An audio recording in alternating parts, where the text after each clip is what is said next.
Et moi aussi, j'ai tué des chrétiens par ma bouche. Moi, je m'intéressais et relisais la Bible pour vous détruire. Je voulais pas du Christ. Vos histoires, j'en voulais pas. Vos églises, j'en voulais pas. Ulaika hum sharrul bariyya. Le Coran dit, ceux-ci sont les pires de la création. C'est important de comprendre cela. C'est important de comprendre d'où je viens et où je suis aujourd'hui. Je me suis converti à l'islam à l'âge de 15 ans. Ex-prédicateur et imam salafiste, pour ceux qui connaissent le salafisme, l'islam radical. Je fais une rencontre. Cette rencontre, elle n'est pas anodine.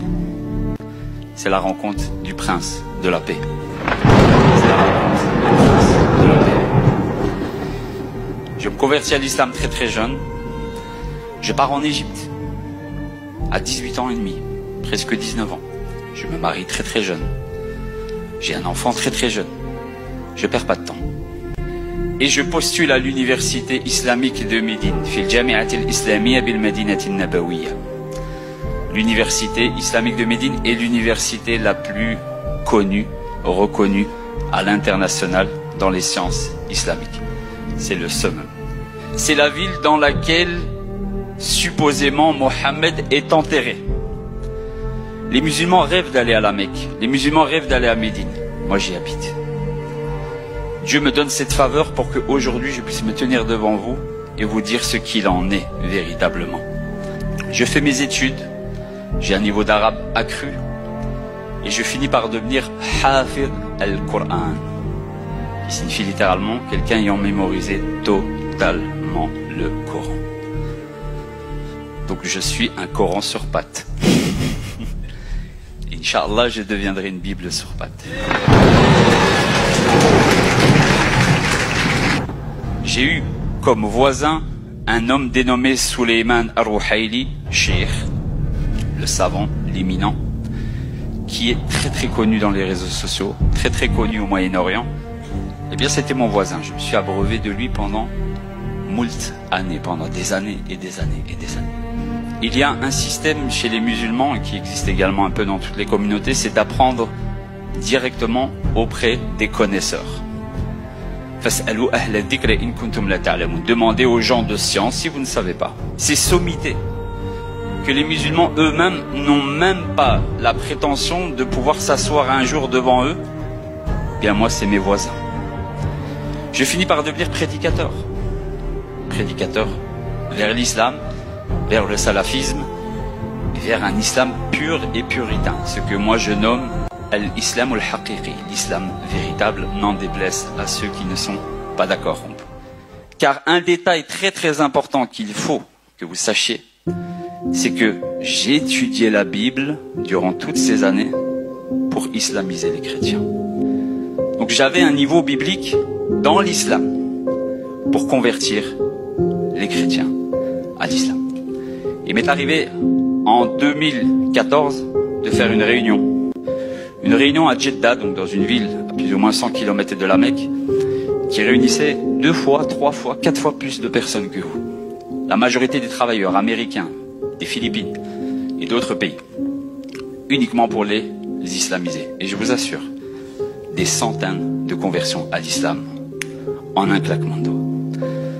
Donc quand je vous dis que j'ai combattu le christianisme, si je puis dire, et les chrétiens, c'est peut-être pas physiquement, mais en tout cas, c'était spirituellement. Et c'est là que les choses sérieuses commencent. Je vous assure, Dieu m'en est témoin. J'ai converti avec une facilité à l'islam. Que Dieu me pardonne des centaines de personnes. Mais jamais je n'ai réussi à convaincre mon père. Mon père qui était chrétien. Il me disait toujours, Jésus c'est la paix, Jésus c'est l'amour, au-dessus de Jésus il n'y a personne.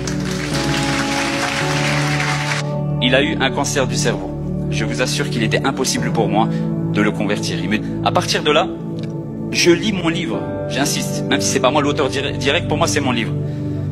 Et mon livre me met des doutes. Mon propre livre me met des doutes. Il m'arrive ce qui arrive dans l'évangile de Luc chapitre 24, versets 40 à 48, verset 45 plus précisément.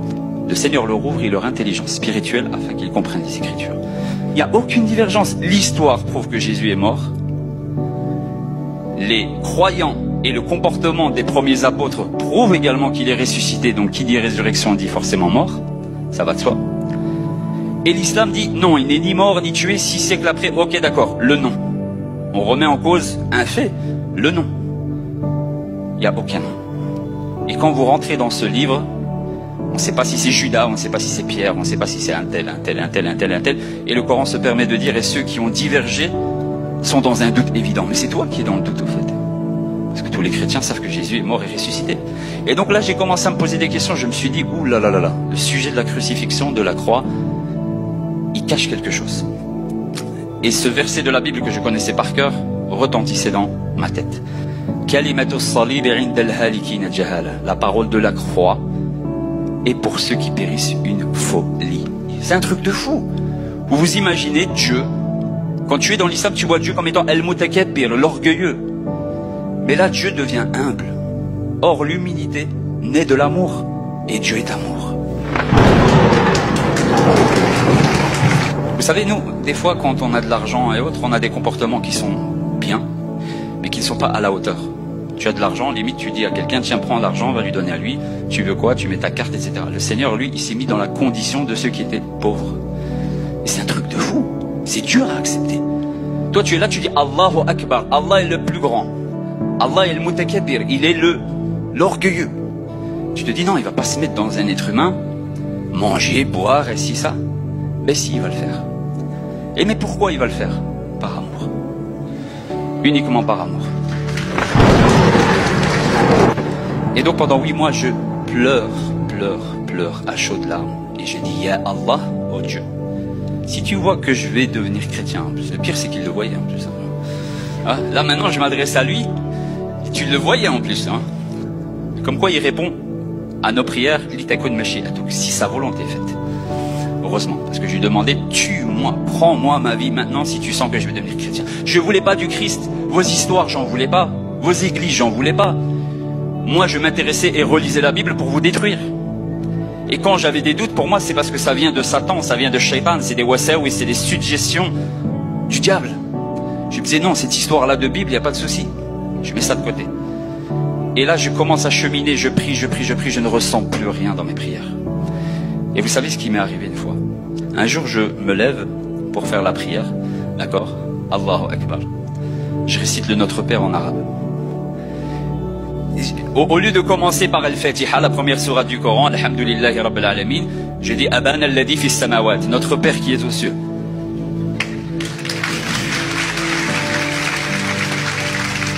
Et là, je vous assure que je me mets une claque dans la prière. Je me mets une claque, j'ai dit, mais qu'est-ce que tu es en train de faire? Tu fais le fou, là, vraiment.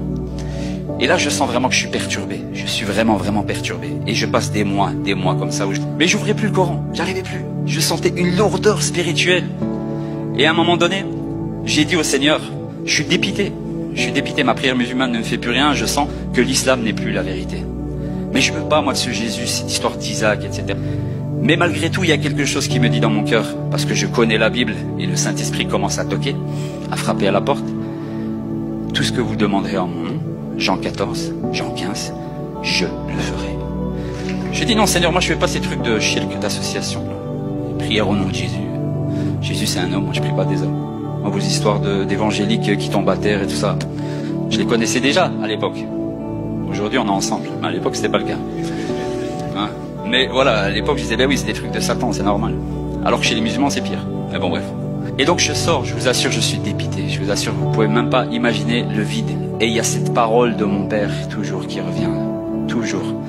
Mon fils, Jésus, il n'a fait que la paix.